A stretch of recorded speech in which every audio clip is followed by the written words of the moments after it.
It is a very special night here on board Margaritaville at Sea Islander. We are enjoying ourselves a dinner in JWB Prime Steakhouse. We are celebrating just everything that has been happening over the past year and a half in the cruise industry within our channel, and with all of the wonderful support that we've had from all of our viewers. We just love sharing this cruise life with you, and we're going to take you on a journey through the steakhouse on Margaritaville at Sea. Cheers. Cheers. To you. Stay tuned for the meal. I just got the meatball, which looks absolutely amazing. You know how much I love a good Nona meatball? And you also know that I've had some not good meatballs on a cruise ship. Oh, Rocky's already trying to dig in, but he's way too high. This thing looks amazing.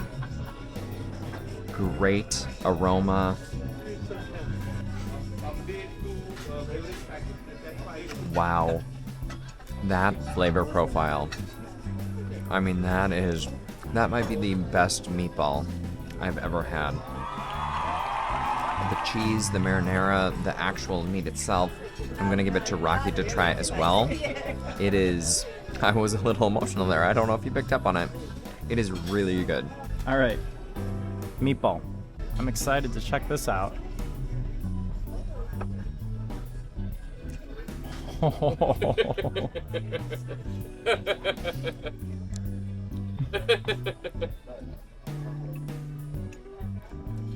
That is one emotional meatball. Yeah, that's really good. Oh my gosh. I mean, it's really happening. That's really good. I mean, you know me as the meatball guy now. From Carnival Firenze, I will tell you, I don't want to throw stones, but that's an Italian-style ship. This is an Italian meatball right here. This, hands down, beats any meatball. I mean, it might beat any meatball I've ever had. I would come here just to order this, and it is hot. I got the beef tartare. The presentation is fantastic on this. Lightly dusted with a little Parmesan cheese. I'm really excited to dig into this.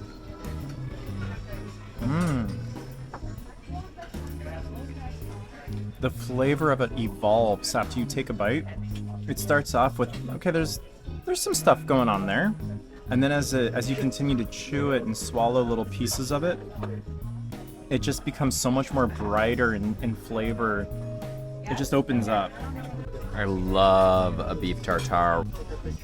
It has a weird smell to it. I should not have smelled the beef tartare. It does. It changes, it almost changes the flavor as you go. Is it my favorite beef tartare I've ever had? Like the Wagyu meatball? Probably not. But I really enjoy it. Can I have a little bit of the white sauce with the caviar crystals and a little bit of beef, please? I'm gonna take another bite with some of the accoutrements on the plate.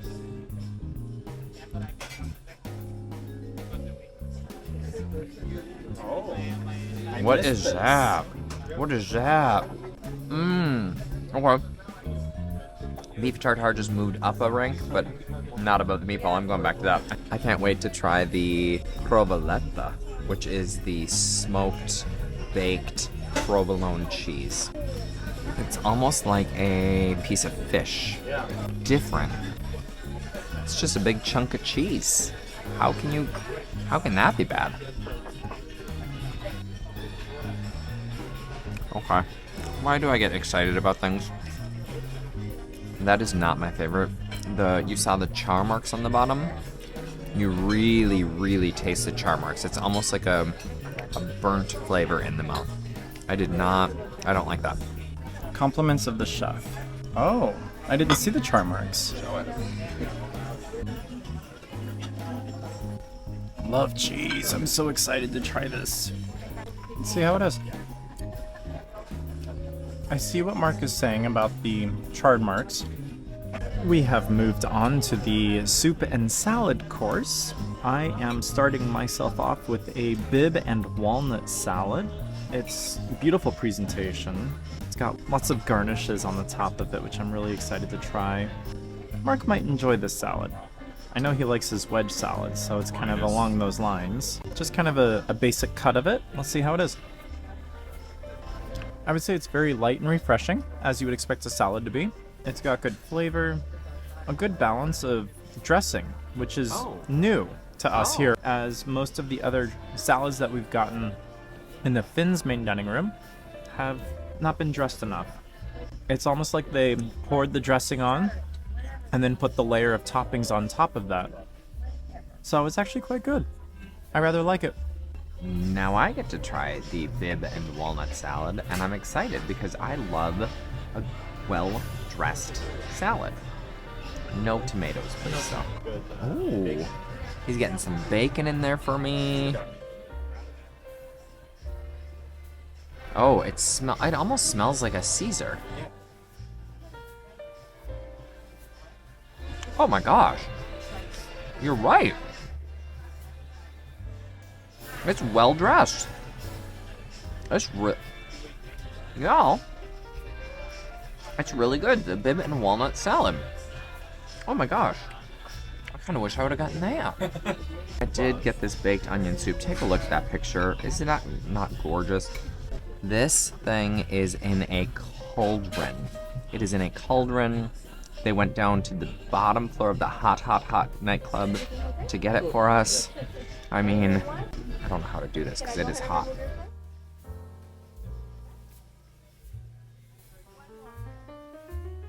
Even keeping it out of the soup cauldron and blowing on it for 20 seconds does not cool it down. I mean, it is...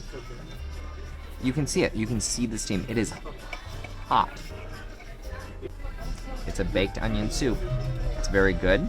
It's hearty. There's a ton of cheese. Now Rocky's gonna try. Okay, so I'm not a huge fan of baked onion soup, but that doesn't mean I won't try it. I've tried plenty of things for you on the channel here. Pickles, the mushroom risotto. Ugh. It's all good. It's all in good fun. It's all in good flavor, and it's all for you. So let's see how this onion soup is.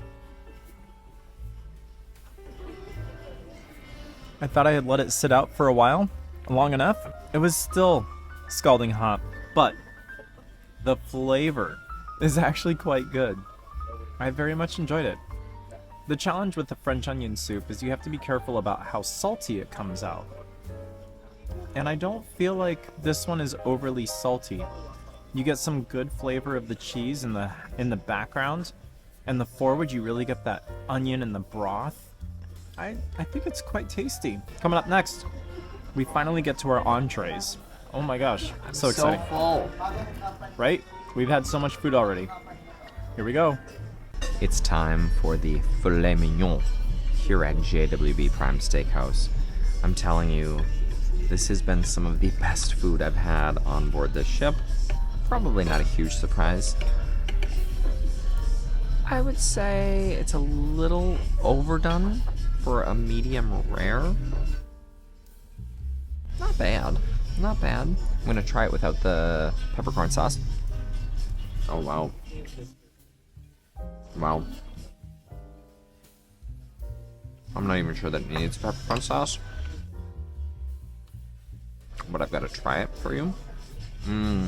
There's a medium rare. As I cut further into it, definitely looks much better in terms of a cook. Really still flavorful. The peppercorn sauce is good. Honestly, I don't think I'm going to use it. This filet, I'm going to give Rocky a bite now, so he can try it without the peppercorn and then with the peppercorn. Let's see what he thinks. There is so much flavor there. But wait, there's more. Filet with peppercorn sauce. Okay. I love the flavor of the peppercorn sauce, but the filet stands well on its own. It does not need any topping sauce. Yep. It does not need to be dipped. And as Mark pointed out, it does not need to be cut with a knife. It is that tender, it is that flavorful. The filet mignon gets my 2 thumbs up. Are you ready to check out this rack of lamb? I'm excited to see how it is. 2 different racks. It also did not require a lot of effort to cut. Now, maybe the knives are just extra sharp because it's, you know, a brand new ship, but I'm looking forward to this flavor. Let's see how it is. I want Mark to try this. Let's see what he thinks. Yeah, I mean, the cook looks perfect. I mean, the chef maybe too, but the cook on the lamb looks perfect. Whoa. Whoa. That lamb, the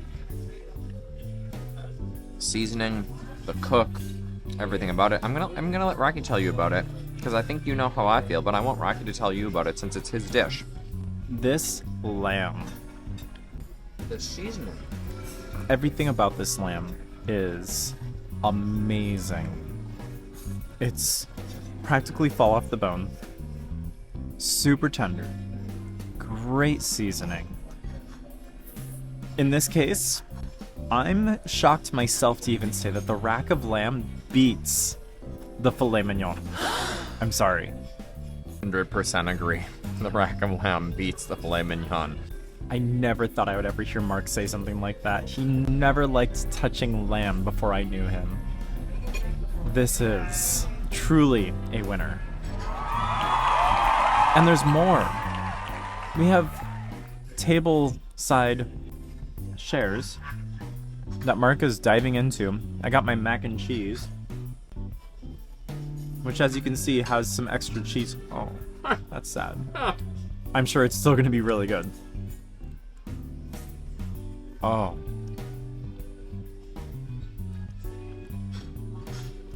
Oh, that's good. Oh, okay. Okay, Mark clearly likes it because he continues to go for more. Delicious. Next up, I'm gonna try the broccolini. It is a garlic butter broccolini. Let's see how that is. It's very subtle on the butter garlic. Well, actually the garlic is still lingering, so I take that back. The garlic does hang out. It's good. I think the one concern that I have about it is the broccolini is a little bit cold. Not undercooked, just the temperature as it's sat. Maybe it sat too long or something along those lines. Let's get Mark's take on it. If you didn't pick up on it, I loved the macaroni and cheese. I will eat half of that bowl because we did say we're sharing the appetizers. Let's see if I also want to share the broccolini. Oh, the sides, the table sides. The broccolini is cold. It's not just cooled down, it's cold. It's perfectly cooked. There's a little bit of crunch left, which I love. Great flavor. Great flavor. It has great potential. I would get that again. Just maybe heat it up a little bit. The asparagus, I love asparagus. A little underdone on the asparagus, Rocky. Give it a try and see. I'm gonna try the mashed potatoes. They look creamy and delicious.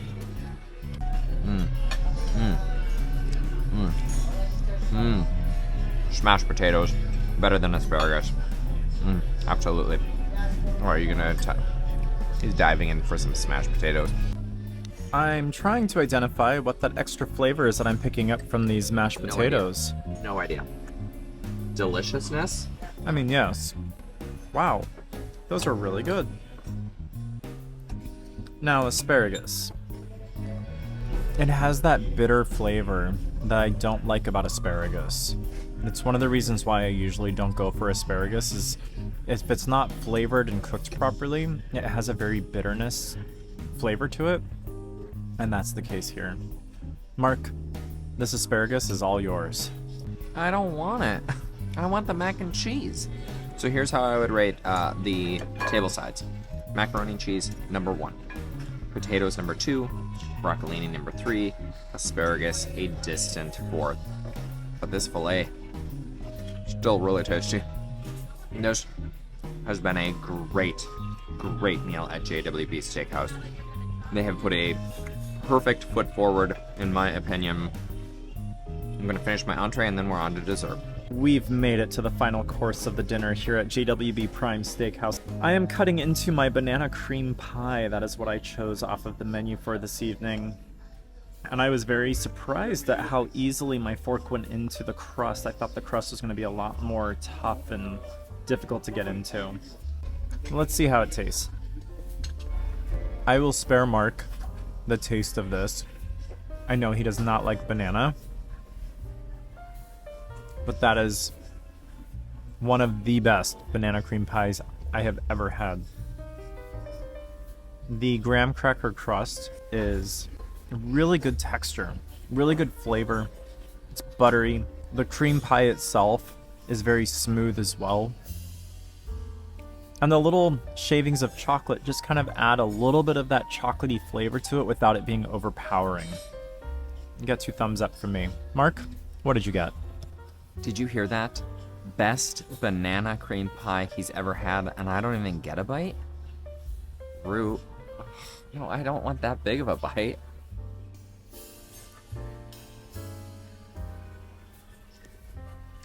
I didn't get banana. I got banana. Alright, I got the banana. I mean, really good. You're right, that chocolate adds something a little special. My dessert tonight is the key lime pie. We're going to Key West tomorrow, so I had to try the key lime pie, right?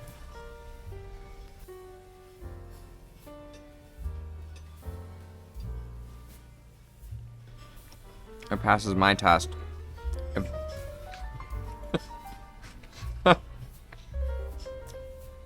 If key lime pie makes me wince, then I know it's a good key lime pie. I'm gonna have Rocket try it now.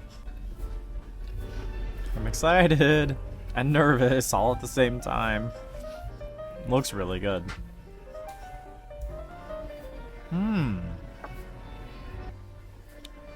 So it's the same crust Yes. that I had on my banana cream pie. And again, they gave him the chocolate shavings. However, he has this lovely meringue on top of the key lime that just helps to sweeten the flavors without overdoing it. The filling itself is quite tart. Mark is still struggling to get through some of his bites, but there's so much flavor. It is such a good taste. Every bite, you just get a punch in the mouth of key lime. It's fantastic. Where to even begin about this dinner at JWB Prime Steakhouse here on board Margaritaville at Sea Islander? We are so blessed to have been able to enjoy this experience tonight. The food has been top-notch. I mean, it really has. We've done the steakhouse on other cruise lines, and I said to Rocky, this probably exceeds most every steakhouse I've eaten at on a cruise line. Yeah, it was fantastic. Overall, the service has been top-notch as well. The service has been impeccable. Yeah. Impeccable. We've had 4 or 5 servers at our table throughout the night, replacing linens, taking away crumbs, serving dishes, refilling waters. Just general taking care of us. It was just, Yes. we felt like we were being pampered, and it was such a great experience. Yes. So if you are sailing on board the Margaritaville at Sea Islander, this comes with high recommendations to check out JWB Prime Steakhouse. How many ships? We normally rate on a scale of 5 ships. This one is off the charts, so we're giving it 6. I would also give this 6 ships. It's the best food I've had on board Islander. It is absolutely the best food I've had on Islander. I can say that with confidence, and I'm excited for you to try it. What looked good that we tried tonight? Drop that in the comments. Let us know what you would order. Or look at the menu here. Right. What would you order from this menu? Drop that into the comments. Absolutely. Thank you so much for joining us for this wonderful special evening. We've enjoyed having you by our side. We hope when you are making a cruise decision that this is on your list and you check out JWB Prime Steakhouse. Hey, and if you're curious about any of the other Upcharge restaurants on board Margaritaville at Sea Islander, check out this playlist right over here because we're going to check them all out so we can tell you, is it worth it? This, I can confidently say yes. Yes, this is worth the extra upcharge. All right. Well, let's sign off with that. I think that's a great spot to end. Cheers, everyone. Cheers.